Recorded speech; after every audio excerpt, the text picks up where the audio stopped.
उत्तर प्रदेश की विधानसभा में एक बार फिर बहुतों को बहुत कुछ मिल गया, बहुत खाली हाथ रह गए। जब अति पिछड़ा समाज की बात आती है तो वह उस समय भारी पड़ती हुई दिखाई देती है जब पार्टी के साथ रहने पर भी कुछ नहीं मिले। एक तबके में गुस्सा भी होता है और दुख भी होता है। आज हम पश्चिमी उत्तर प्रदेश का जिक्र करेंगे, जहां ठाकुर ब्राह्मण बनिया को मंत्री पद परोसा गया जो भारी संख्या में कम, मगर खाली हाथ रह गए तो अति पिछड़े समाज के लोग, गुर्जर, धीमान, प्रजापति, सैनी आदि लोग खाली हाथ रह गए। हालांकि सैनी व जाट को एक मंत्री पद मिला, जाट को 2 मंत्री पद मिले। पूरे उत्तर प्रदेश में एक प्रजापति, एक कश्यप को मंत्री पद दिया गया, मगर धीमान, पांचाल, खाती, केवट, मल्ला आदि जातियां खाली हाथ। ब्राह्मण व ठाकुरों को सबसे ज्यादा पद बांटे। देवबंद में एक ठाकुर को पद दिया गया। हालांकि इस क्षेत्र से गुर्जर समाज के 2 प्रत्याशी चुनाव जीत कर गए, मगर उनके हाथ खाली रहे। 2024 में के चुनाव को जीतने के लिए जो रणनीति बनाई गई, कहीं न कहीं सरकार उस रणनीति में यह बात भूल गई। बड़ी बात यह भी रही, जो प्रत्याशी चुनाव जीत कर आए उन्हें फरेज किया गया, क्योंकि जिस प्रत्याशी को चुनाव जीत कर सदन में जाना होता है वह समाज की आवाज उठाता है। यदि प्रसाद प्रियांत पर बनाए गए मंत्री आवाज उठाने में शायद सक्षम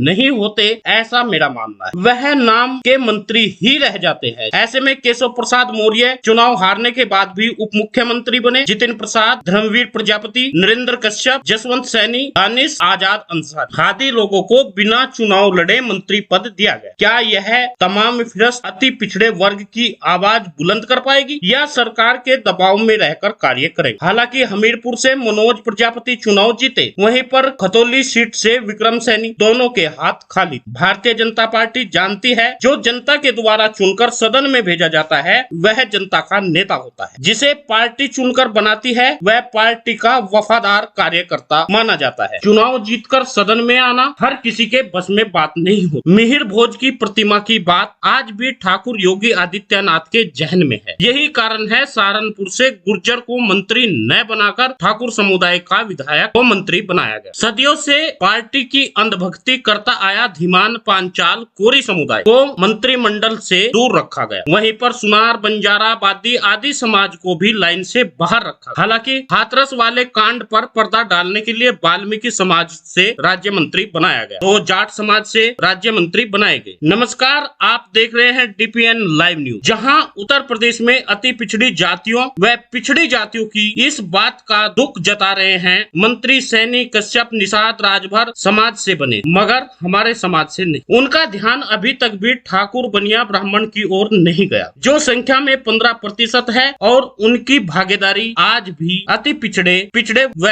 जो एससी है उनके बराबर लगभग है। उनका उप मुख्यमंत्री है, उन्हीं का मुख्यमंत्री है, और खाली हाथ रहेगा तो अति पिछड़ा समाज। लोकसभा 2024 में आखिर क्या अति पिछड़ा समाज के प्रत्याशियों को भारतीय जनता पार्टी जगह दे पाएगी? आज कुछ जातियां पूरे भारत में रहती है। उत्तर प्रदेश में उनका खान पान अलग है तो मध्य प्रदेश में अलग है, यानी हर जिले में, हर प्रदेश में अलग अलग खान पान व अलग अलग समस्याएं हो सकती। जैसे प्रजापति समाज ज्यादातर सभी प्रदेश में है, धीमान, नाई, पांचाल, शिल्पकार जातियां आदि सभी, सुनार, इस तरह की जातियां तमाम प्रदेशों में है भारत के। क्या भारतीय जनता पार्टी उनका प्रतिनिधित्व देने के लिए उन्हें अलग से लोकसभा में प्रत्याशी बना सकती है? हरियाणा, राजस्थान, हिमाचल प्रदेश के चुनाव, ऐसे में अति पिछड़े वर्ग को कितने भागीदारी मिल पाई? क्या यह भागीदारी मिल पाएगी? क्या आज उत्तराखंड, गोवा, मणिपुर में तमाम अति पिछड़ी जातियों के हाथ खाली। उत्तर प्रदेश के जातीय समीकरण से क्या पिछड़ा समाज एक बार फिर बहकर भारतीय जनता पार्टी के पाले में चला जाएगा? क्या आज पिछड़े वर्ग को एक छत्र के नीचे आना होगा? पाखंड धर्मवाद की राजनीति को छोड़कर राष्ट्रवाद की राजनीति करनी होगी, वरना आजादी से लेकर आज तक प्रजापति, कश्यप, पाल, गडरिया, धनगर, गुर्जर आदि जातियां अपनी संख्या के अनुसार ज्यादा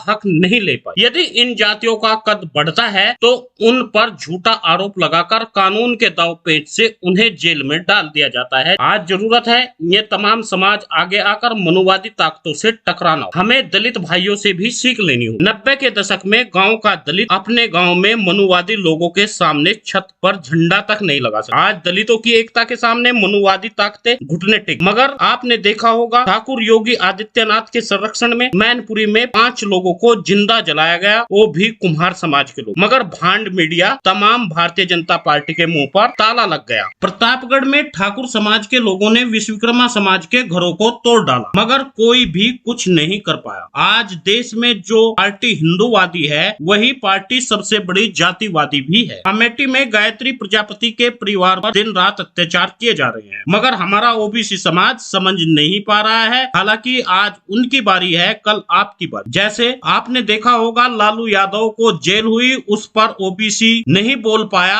उसके बाद में लगातार भारतीय जनता पार्टी के हौसले बुलंद हो गए और पिछड़े वर्ग के तमाम नेताओं को टारगेट किया जा रहा है। दोस्तों, यदि आप चाहते हैं पिछड़ा वर्ग एक छत्र के नीचे अपना साम्राज्य खड़ा करे, जिसमें सब धर्मों का सम्मान, अत्याचार कहीं पर न हो, 85 व 15 की इस लड़ाई में सहयोग करने के लिए वीडियो को सोशल मीडिया जैसे इंस्टाग्राम, फेसबुक, ट्विटर, व्हाट्सएप पर जरूर भेजें। हमारे चैनल का सदस्य बनने के लिए लाल रंग से लिखा सब्सक्राइब पर अपनी उंगली लगाकर काला कर वीडियो को लाइक करें। अब हमारी आवाज पिछड़ों के लिए उठेगी। ओबीसी को 52% आरक्षण दो, राजनीति व शिक्षा व सरकारी नौकरी।